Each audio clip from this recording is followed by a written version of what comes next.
샬롬, 이동춘 목사입니다.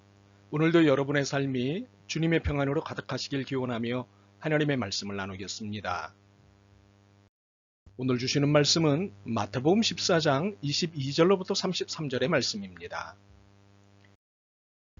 예수께서 즉시 제자들을 재촉하사 자기가 무리를 보내는 동안에 배를 타고 앞서 건너편으로 가게 하시고 무리를 보내신 후에 기도하러 따로 산에 올라가시니라. 저물매 거기 혼자 계시더니 배가 이미 육지에서 술이나 떠나서 바람이 거스름으로 물결로 말미암아 고난을 당하더라. 밤 사경에 예수께서 바다 위로 걸어서 제자들에게 오시니 제자들이 그가 바다 위로 걸어오심을 보고 놀라 유령이라 하며 무서워하여 소리 지르거늘 예수께서 즉시 이르시되 안심하라 나니 두려워하지 말라.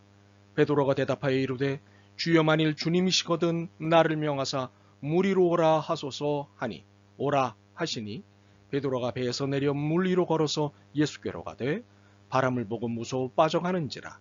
소리질러 이르되 주여 나를 구원하소서 하니 예수께서 즉시 손을 내밀어 그를 붙잡으시며 이르시되 믿음이 작은 자여 왜 의심하였느냐 하시고 배에 함께 오름에 바람이 그치는지라. 배에 있는 사람들이 예수께 절하며 이르되 진실로 하나님의 아들이로소이다 하더라. 아멘.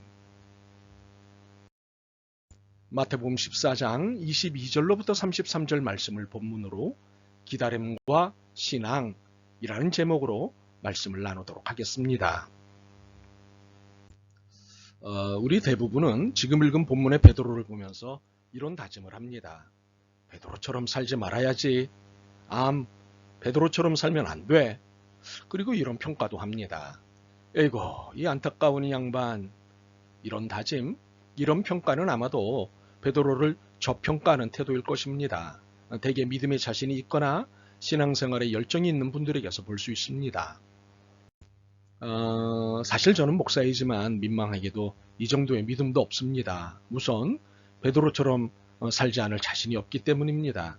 이것은 겸손이 아니라 사실입니다. 그런데 말입니다. 저의 이 사실이 오늘 본문의 포인트라면 어떻게 되는 것일까요?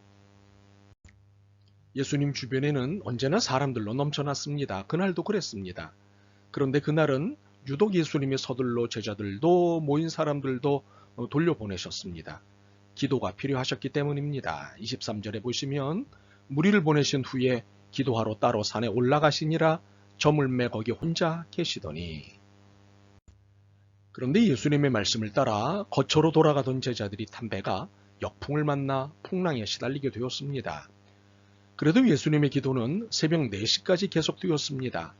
기도를 마치신 예수님은 무리를 걸어 제자들에게 오셨습니다.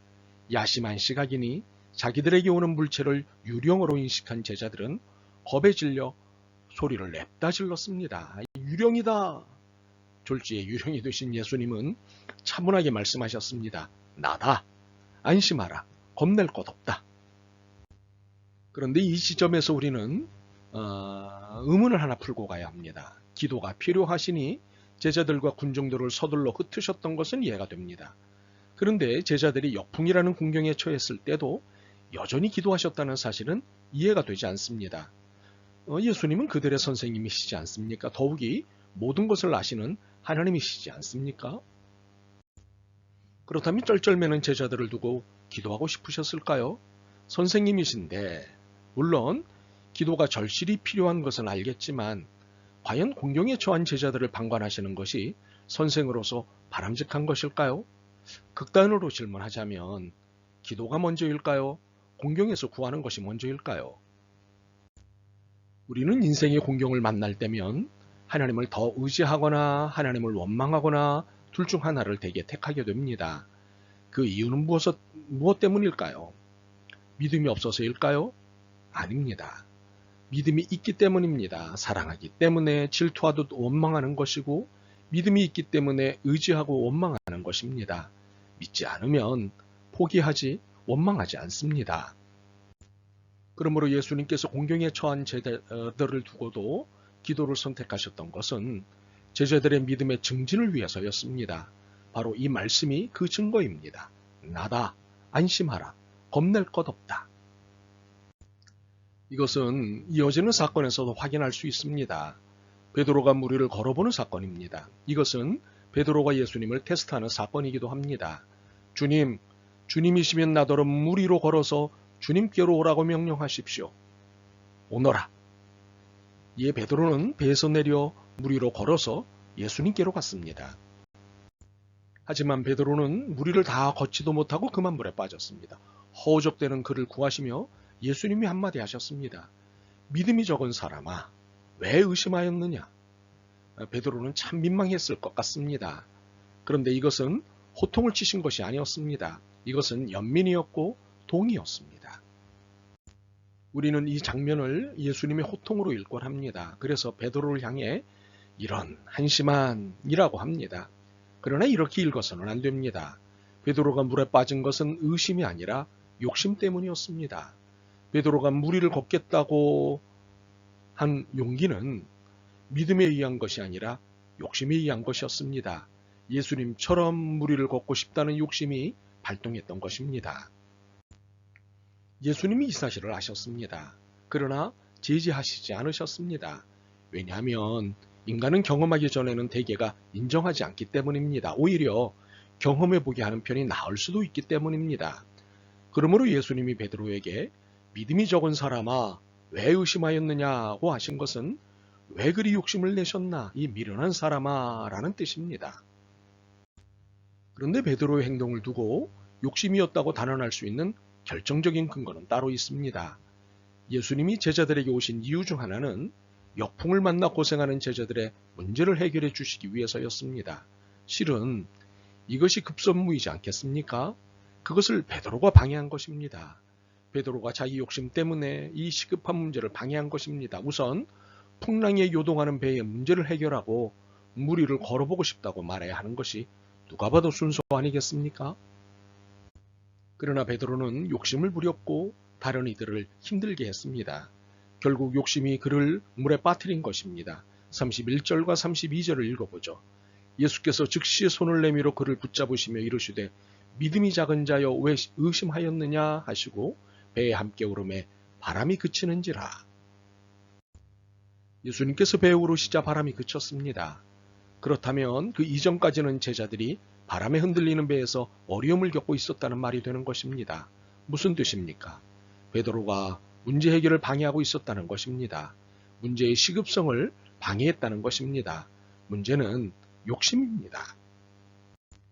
우리는 보통 믿음과 연관해서 의심을 경계할 대상에 넣습니다. 맞습니다. 의심은 믿음의 삶에서 경계의 대상입니다.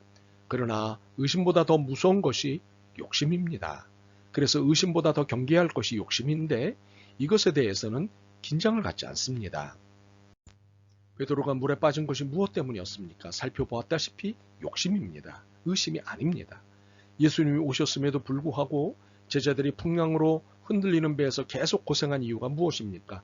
그들이 믿음이 없어서입니까? 아닙니다. 베드로의 욕심 때문입니다. 의심이 죄를 낳는 것이 아니라 욕심이 죄를 낳는 것입니다. 의심은 오히려 믿음을 낳는 건강한 신앙의 과정입니다. 우리가 알고 있는 많은 믿음의 선배들이 의심으로 시작했고 의심으로 성장했습니다. 그러므로 의심하십시오. 그리고 저항하십시오. 그리고 기도하십시오. 그러면 믿음이 성장하는 경험을 하게 될 것입니다. 그러므로 베드로는 무리를 걸으려고 해서는 안 됐습니다. 그는 다른 제자들과 함께 배 위에서 예수님을 기다려야 했습니다. 유령인가 하고 의심하면서 말입니다. 무리를 걷다 빠지는 것보다 의심하며 배 위에 있는 것이 신앙적이기 때문입니다. 혹시 안 하는 것보다 해보는 것이 낫다는 입장을 갖고 계신가요? 그러나 혹시 이 입장이 편견이 되어 있다면 이것이 무대포를 낳는다는 것을 아십니까? 이러한 편견은 감정적이고 성급한 태도입니다. 한마디로 욕심에 근거한 편견입니다. 그러므로 이런 식의 신앙 지도는 매우 위험합니다. 해보자 하는 신앙을 굳센 신앙으로 생각하는 신앙은 매우 위험합니다. 오늘의 한국교회의 문제는 이런 위험한 신앙을 고조시킨 결과로 나타나고 있습니다. 그러므로 이 사건에서 만나는 베드로를 닮으려고 하지 마십시오. 차라리 배 안에서 초조하게 예수님을 바라보고 있는 제자들을 수긍하십시오. 무리를 걸으려 하지 말고 배 안에 그대로 있으십시오. 주님께서 오실 때까지 기다리십시오. 오셔서 역사를 일으키실 때까지 기다리십시오. 기다림을 배우는 것도 신앙이고 이 신앙은 오히려 아름답습니다. 그렇습니다. 기다리는 것은 무리를 걷겠다고 하는 것보다 더 신앙적입니다. 진심으로 삶을 맡긴 것이기 때문입니다. 그러므로 주님을 기다리며 찬양하십시오. 그리고 조금만 더 기다리십시오. 주님께서 곧 여러분의 배에 오르실 것입니다. 아멘. 주님, 믿음을 따라 잘 살고 있다고 생각했습니다. 그런데 이것이 욕심을 따라 사는 포장된 믿음의 삶인 것을 깨달았습니다. 오 주님, 욕심이 아닌 주님을 기다릴 줄 아는 믿음을 소원합니다. 도와주옵소서. 예수 그리스도의 이름으로 기도드립니다. 아멘. 오늘도 여러분의 믿음과 삶을 응원합니다. 사랑합니다.